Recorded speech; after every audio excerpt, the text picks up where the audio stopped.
Howdy ho! Welcome back to The Real Contrast. I'm Kyle A. And I'm Brian K. Turn it up, turn it on. This is where your week starts right here. It is Monday. Bring this. Let's do this. It might not be Monday when they're listening, though. Yeah. Could be a Tuesday, could be a Sunday. I'm jacked up, man. Heck yeah. I'm ready. You ready to fire this up? Hit me with it, boss. So, got anything on your mind now? There's always stuff on my mind. We were just talking about market stats and coming down and trying to figure out how we would present market stats in so many varieties of aspects, right? But I think you have a good topic. Well, let's park right there and talk about market stats, not an actual market stat, Right. but how, because you said something, and it's funny. You can look at market stats any which way. I've got a seller right now.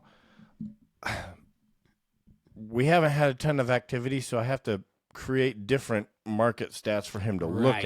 at. I'm not creating them. I'm just giving him different angles to look at each time. That's a good point. So it's funny when you look at a CMA or when you look at a comparative market analysis or a home equity report is what I've started to call them. Home equity report. Home value report. Gotcha. Something that's not CMA, because that's what we use. And you know, when we're role playing and scripting, we're constantly talking about you need to get away from saying CMA. If you, as a newer agent, are telling sellers CMA, they have no idea what you're talking about. That's a good point. So, home equity report. Okay, so when we're talking about that, you can interpret that information a whole lot of ways. Right. So when we're talking about doing a market report, I think we're going to keep this broad. We're going to talk about our market in general.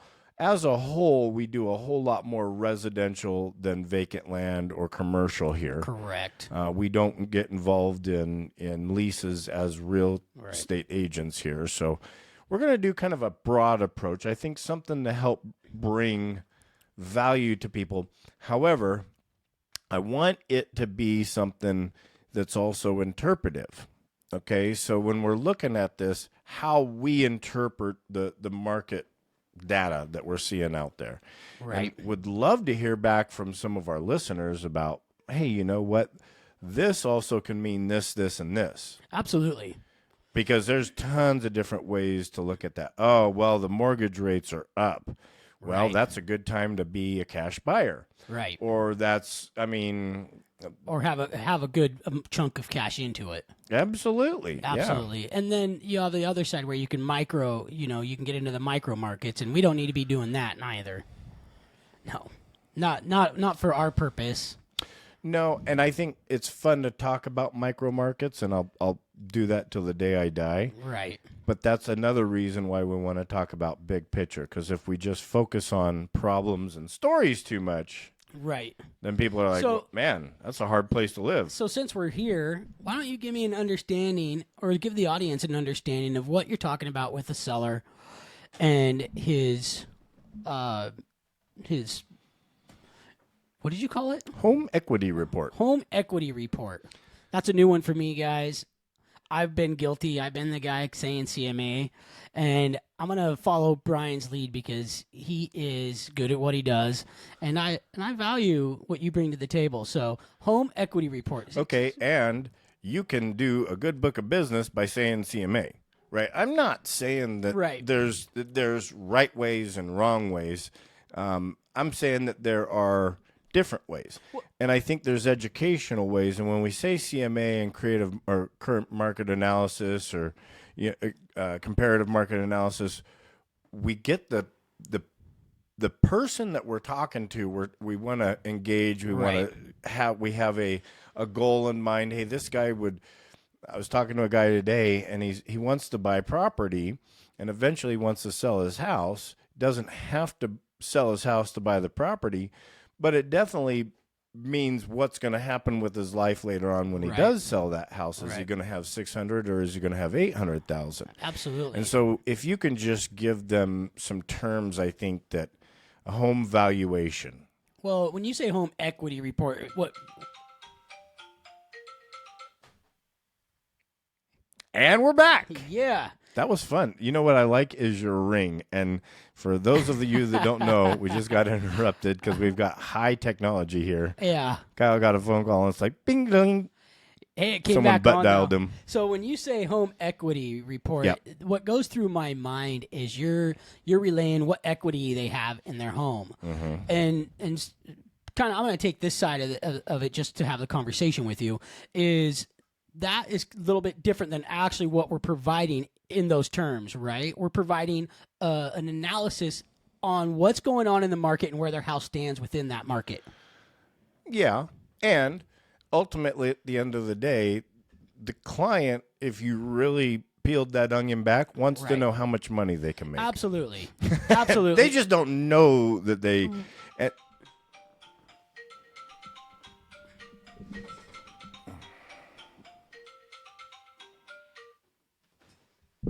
And we're back again. Sorry about that, guys. I was just getting ready to start videotaping us. Yeah, I get this all the time, and it's funny. Now, at the end of the day, here we are. So we're talking about home equity, home equity, Yep. and a report. So we can clear that up. Well, no, you're clearing it up just fine with what you're saying. I agree, and I like where you're coming from. I think it sounds nice. Now, the layman like me a little bit, when I've always been saying CMA, current market analysis, it's where it's letting you know where your home sits compared, in the market right now. These houses sold for this much. It's never a guarantee. So when you say home equity report, are you combining that with like a net sheet at the price that it would sell, or? Maybe. So let me also give some more context here, too. This isn't necessarily for a seller that I'm going to a listing appointment for. Right. I might be using that verbiage or that phrase when I'm door knocking in a neighborhood and someone's lived there for 7 years and they go, well, I don't know, I would love to buy, but I don't know what I would buy, Right. I don't, and you go, well, when was the last time you had a home equity report? When you're talking to people that come in from Right. into an open house, Got you. I use home valuations probably more with sellers when they're saying, "Hey, come on by." I'm not like, "Hey, well, I ran a home equity report." No, I'm using either CMA or home. I crunched numbers. That's Right. that's the one that I use probably Right. the most. Hey, I'm going to crunch some numbers. Like Right. everybody understands what that means. Yeah. But if you're putting into an email, A crunch or number report. We're going to give you a crunch number. we're going to report. do a CRCNR. Yeah. Now we've got everybody confused. No, but I really like where you're going with it because I think it's very professional. It stands out. It almost psychologically, in my mind, it went boom right over the top of the CMA. It sounded robust. It sounded, like I said, professional. That was my only concern was, what are we talking about as far as the understanding goes with a seller? Are you presenting a net sheet with it? Because that's really where the equity lies is, what do they owe on the property? What is the total cost and expenses of everything involved with the sale? And then what's your net? Yeah. No, this and it's when we're talking, I joke about psychological warfare. Big shout out to my buddy Alan, who's an agent, and he used to say that. And some of it is when you go into Vegas, there's a reason that there's no clocks, Right. and that there's a bunch of lights, and that all of that. When we're looking at this, my intent is to help the person with. We're already talking some things that may be just outside of their comfort zone as Right. far as understanding. We don't need to crap it up. So basically, what you're doing, if I'm right, and tell me if I'm wrong, is you're getting them to the end zone of their understanding. Yeah. If I said Right. you know what, I put a 454 in my Toyota Prius, you might understand that because that's a big motor, In right? a small car. But someone who is not mechanically inclined would go, okay, what's a 454? Is that a big motor? Is Right. that a small motor? And Toyota Prius, and I don't even know what that is. And so let's just simplify it and put it in the context that they would use. And then I want to clarify one thing. Like, this is not when we're talking about this is not a guarantee. That's not the final outcome. This is a This is almost like a suggestion where your house sits within the market, given its condition, current condition, all the amenities that it has, and this is the projected, sell price. It's not always a guarantee. So then comes in a net sheet. My clients, they like to see that net sheet, so I always provide a net sheet at that, but also let them know this is not, this is what we're shooting for. Mm-hmm. But at the end of the day, markets are affluent and they're constantly changing. Yep. I love giving 3 net sheets. Ooh, I like that. So let's say your house is worth 5. Let's bump it up a little bit because that's too tight of a type. Well, same thing, 500. Okay, so I'm doing a valuation. You've called me up. Hey, Brian, I want to sell my house. We bought it 3 years ago. We did some great upgrades. We replaced a door latch, and you're like, awesome. And you're coming over and you're thinking, have they just destroyed the place? So you've got a range in mind. Or did you just upgrade your house compared to the place that they live? Sweet. Right? Because we can go. The crazy thing about real estate is you can go so deep into everything. Like, we can get off topic so easily because these little rabbit trails, they keep on going. Literally, like here we are talking about, CMA or your, say that again. Home equity report. Home equity report. Geez, that one should stick. HER. And now we're into, where does your house sit that you bought 3 years ago and you added this much stuff, and then we can take it into what is the market actually allowing you to actually have in that house in your, local vicinity, in your micro market. Right. Big time. And that's why it's so important when you're looking into this to have local market updates, local market numbers, local market knowledge. And you still have to dig further. Absolutely. Right. There's lots of stuff that can affect this, not just one or the other. So yeah, you're headed over and you've got a range in mind. Price is $500,000 in your head. Right. And it's a fair market. It's not super hot. I'm taking a net sheet for 500. I'm taking a net sheet for maybe 480, depending on what I think about this house. Maybe it's 475 and then 450. And I get over there and the place is trash. And I'm like, if it was in good shape, you could get 500. I don't think that we're going to get that. And this is what your money in your pocket would be. And this is, because ultimately we can all, okay, I gave you a net sheet for 500. The buyer's offering 495. You just take $5,000 off of it, right? Well, you would think, but it changes the percentage of the commissions paid. Sure. And how much is that really going to change anything? True. Well, you're getting them close. Not much, right.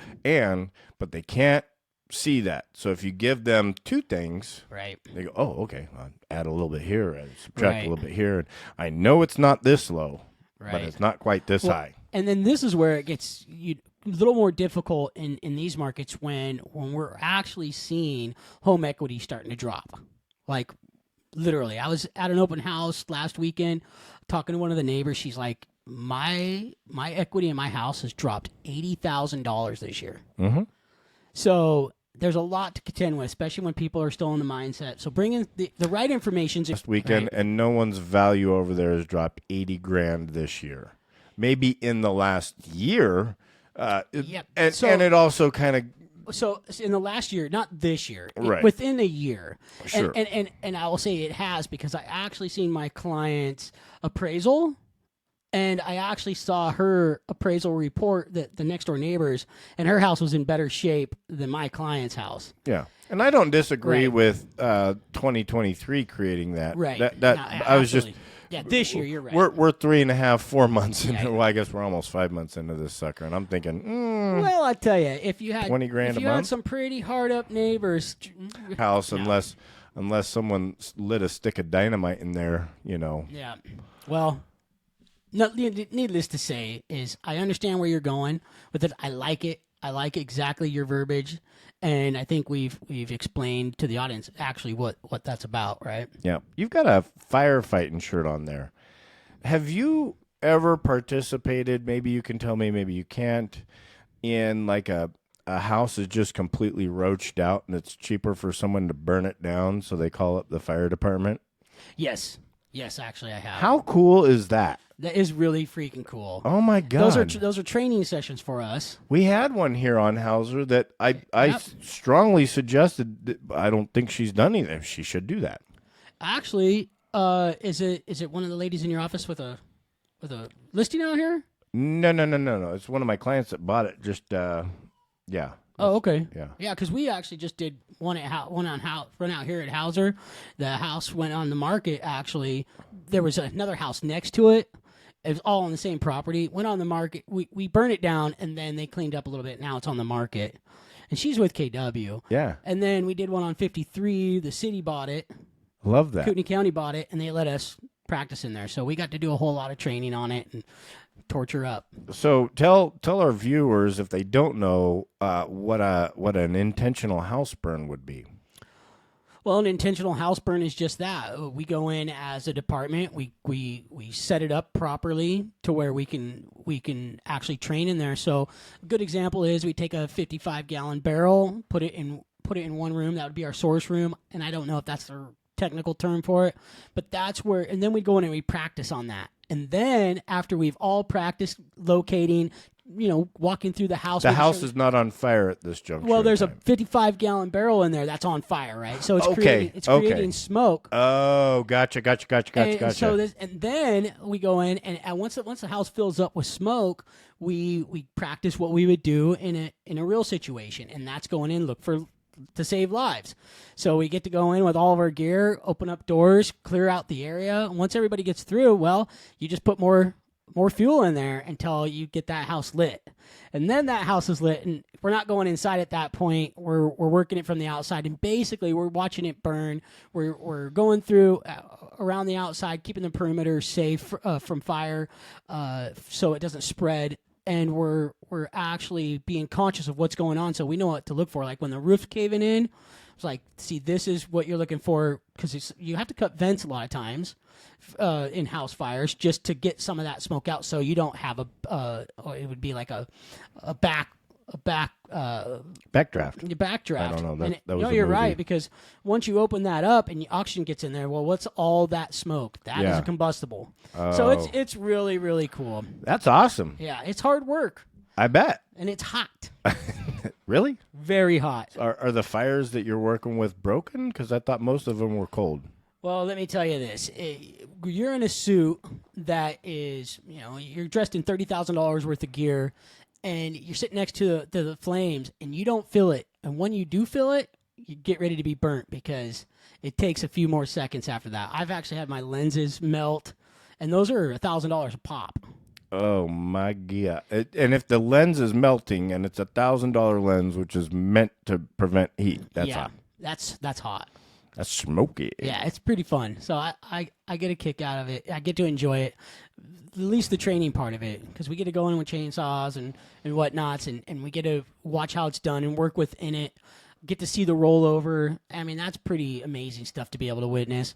Now, the other side of it is when you're actually on a fire, someone's stuff's burning down. You need to get in there quick. Thank God for our practices, because we know what to do.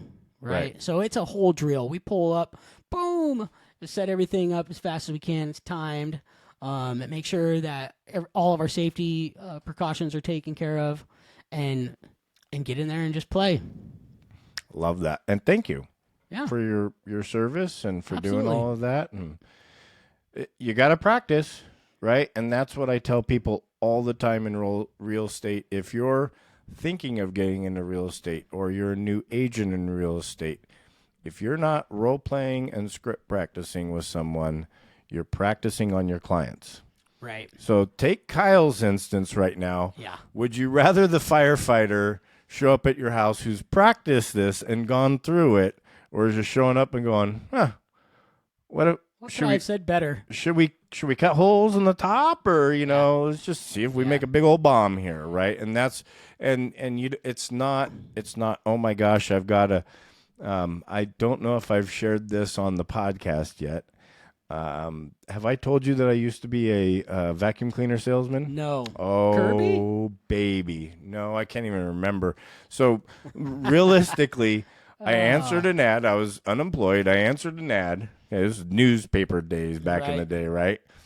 Showed up. There's like 30 people in a room.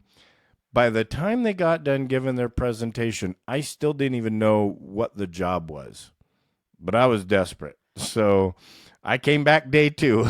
Did you sell any vacuums? To my mom. Sold one to my mom. Yeah. But in that, this is the what I believe people have in their head when you talk about script and role play, and we've talked about this, is that you have a verbiage, you have some kind of a script that you must. Hey, Kyle, how are you today? I'm good. How are you? I'm good. It's a fantastic day and the weather's nice. By the way, have you ever had a problem with cleaning with your vacuum? It's really bad. And think about all the stuff that's in your carpet. What are we talking about? And so when you're reading straight from these things, man, that's what a lot of people have a problem with. They're like, that's just not me. Right. That's just not me. And that's BS, because we all have a common phrase that we say either at the coffee shop or when we're in a department store looking for a pair of pants. So it's I don't think it's not that it's not me. And you know me, I'm one of these guys that totally stayed away from that. And it's Thought you did. Stayed away from reading scripts. Okay. Yes. From the actual reading of scripts. 100%. And I will say, probably at my detriment. However, I don't think it's that it's not me. It's just that it's not flowing right because we're trying to read. And so I will agree with you, surprisingly enough, is knowing what you're going to say matters a great deal, especially when you're not even just as a new client, having a new client or trying to get a new client, but even with the clients that you're sitting down with. Hey, let's say nothing's going right on the sale of their house. What are you going to say? Well, it obviously needs to be related to the market. It obviously needs to be related to real estate. However, let's say they get a low offer. What are you coming to the table with? These are important aspects of it. Yeah. And for me, I'm good at those because it's just like, hey, here's what we're going on, and here's what's supporting that or not supporting that. Now, I will agree with script work is important, and I'm going to be working on that myself. But I don't think it's that it's not us, because I'm that guy, right, that's saying, man, this just doesn't feel right. And again, we can go back, and this is what I love about us. And we can go back and I can say, but Kyle, we've done that. Like even on this podcast where we'll talk about something and go, okay, this is how I would take care of that situation, right? And just by doing that, you've laid the foundation of what you would do going into that. And Amen. Scripts, I think they're not prescriptions, but scripts. So there's a script for darn near everything, and whether we utilize it or not, that's fine. But scripts are basically, in my opinion, just the outline. I will agree with you. Just the bullet points. Hey, when you call, answer like this. When you have this question, this is the way that you want to. I want to say home equity report instead of CMA. Right. The most important thing, though, is practicing, because you may not have a script for something. Hey, what do you say when someone says, that's great, but I want to interview 3 other agents, or I'd love to sell, but I don't have a place to go, or what do you say in those? And you go, okay, what would I say? And then you and a buddy figure it out. Right. And it's a whole lot better for you and your buddy to figure it out than to be sitting there.